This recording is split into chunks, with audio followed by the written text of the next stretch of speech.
कोकणातील प्रत्येक अपडेट जाणून घेण्यासाठी आजच माझे कोकणच्या सोशल मीडिया प्लॅटफॉर्मला लाईक, फॉलो आणि सबस्क्राइब करा।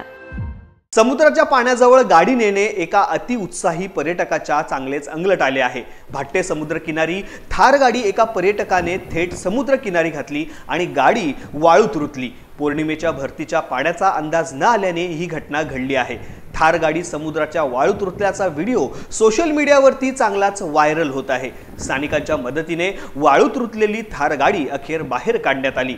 समुद्र किनाऱ्यावरती गाडी भरधाव वेगाने नेऊन स्टंटबाजी करण्याचे प्रमाण वाढले असून स्थानिक प्रशासनाने व सुरक्षा रक्षकांकडून अशा पर्यटकांवरती अंकुश मिळवण्याचे गरजेचे आहे।